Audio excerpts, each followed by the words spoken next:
सद्गुरु जी, यहाँ कैंपस में सबसे प्रचलित सवालों में से एक है फोमो, यानी फियर ऑफ मिसिंग आउट।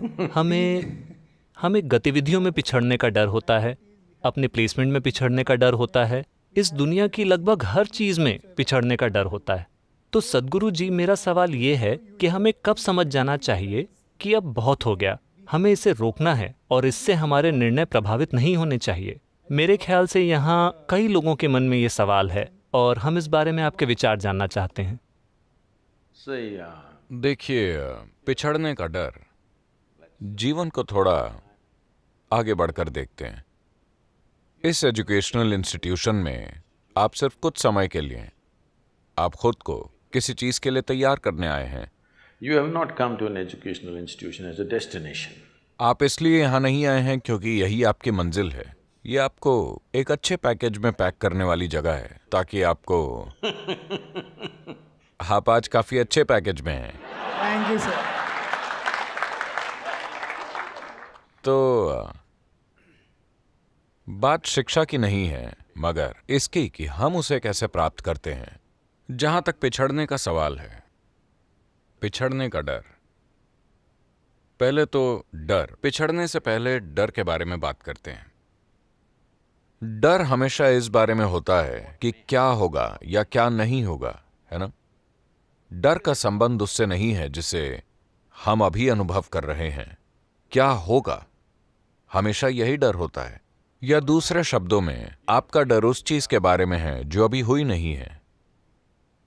आपका डर उस चीज के बारे में है जिसका अस्तित्व नहीं है। ये सारे मैनेजमेंट वाले लोग हैं। अगर मनोचिकित्सा विभाग का कोई यहां होता तो आप उनसे पूछ सकते थे, अगर मुझे किसी ऐसी चीज से डर लग रहा है जिसका अस्तित्व ही नहीं है तो मेरी स्थिति क्या है। तो उनके पास आपके लिए एक टाइटल होगा।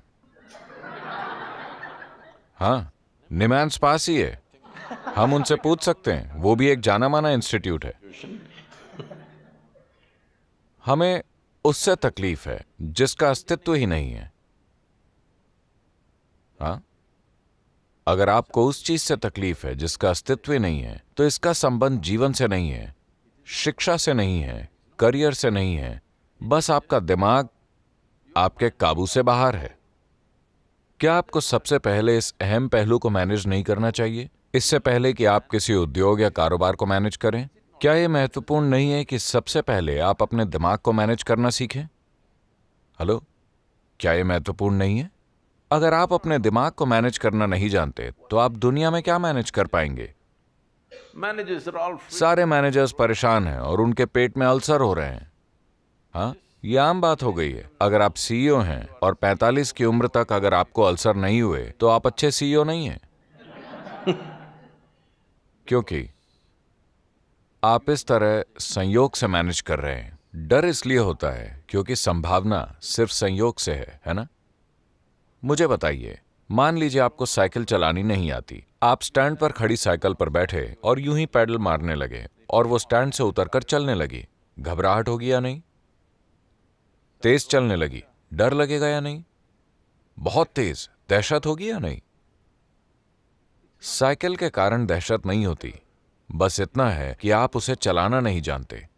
अगर आपको चलाना आता हो तो वो जितनी तेज चले उतना मजा आता है,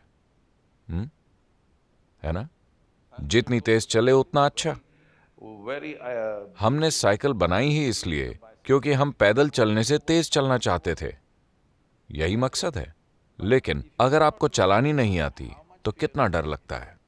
right now you तो अभी आपकी समस्या दुनिया से नहीं है, आपकी समस्या आपकी शिक्षा से नहीं है, आपकी समस्या है आपकी शिक्षा प्रणाली। किंडरगार्टन से ही किसी ने आपको नहीं बताया कि खुद को कैसे मैनेज करें। उन्हें लगता है कि आप दुनिया को मैनेज कर लेंगे खुद को मैनेज किए बिना। जब आप खुद एक झमेला हैं तो आप झमेला ही पैदा करेंगे, है ना। शायद आप कामयाब बन जाएं। Success happens for variety of reasons. कामयाबी कई वजहों से होती है। कामयाबी हमेशा 100% आपके कारण नहीं होती। परिस्थितियां होती हैं, ऐसे समय होते हैं जो कई रूपों में हमारी मदद करते हैं। निश्चित रूप से आपका भी योगदान होता है, मगर किसी के सफल होने का मतलब ये नहीं है कि उन्होंने सब कुछ जान लिया है या वो जीवन के साथ सहजता पा चुके हैं या उनका जीवन किसी रूप में संपूर्ण हो चुका है। नहीं, Because today क्योंकि आज सफलता से हमारा मतलब किसी और से थोड़ा बेहतर होना है। आपका किसी और से थोड़ा बेहतर होने का मतलब है जिससे आप बहुत खुश होते हैं। इसका मतलब है कि आप असल में दूसरे लोगों की नाकामयाबी से खुश हैं। अगर कोई व्यक्ति दूसरे व्यक्ति की नाकामयाबी से खुश है तो मैं इसे बीमारी कहूंगा, सफलता नहीं। आप क्या कहेंगे? हेलो,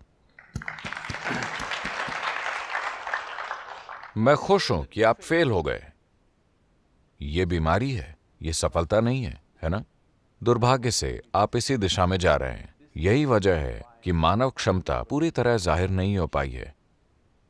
अगर आप एक लंगड़े व्यक्ति के साथ दौड़ लगा रहे हैं तो आप खुश होंगे क्योंकि आप उससे एक कदम आगे हैं।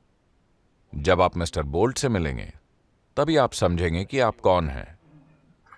हाँ, तब तक आपको लगेगा कि आप एक बड़े धावक हैं क्योंकि दूसरे आदमी के पास पैर नहीं है। तो यह समझना जरूरी है कि जीवन में ऐसा कुछ नहीं है जिसे आप खो देंगे। जीवन हम सभी के साथ हो रहा है। सवाल बस ये है, अगर मैं इस पार्टी में नहीं गया तो क्या मैं कुछ खो रहा हूं? अगर मैंने ये परीक्षा पास नहीं की तो क्या मैं कुछ खो रहा हूं? अगर मुझे ये नौकरी नहीं मिली तो क्या मैं कुछ खो रहा हूं? इसकी वजह सिर्फ ये है कि आप जो हैं वो अभी आंतरिक रूप से व्यवस्थित नहीं है, वो बाहरी चीजों पर निर्भर है। आप अभी बहुत नियंत्रित कैंपस में हैं। आपका कैंपस बहुत ही खूबसूरत है, बहुत ही शानदार कैंपस। and और आप बहुत नियंत्रित कैंपस के माहौल में हैं। जब आप बाहरी दुनिया में कदम रखेंगे और अगर आप लोगों को यह तय करने देंगे कि आपके भीतर क्या होता है तो वो आपको कुछ ही समय में पागल कर देंगे। यहां आपके लिए सब व्यवस्थित है, आप मैनेज नहीं कर रहे। आपके साथ क्या होना चाहिए, क्या नहीं होना चाहिए, ये कोई और मैनेज कर रहा है।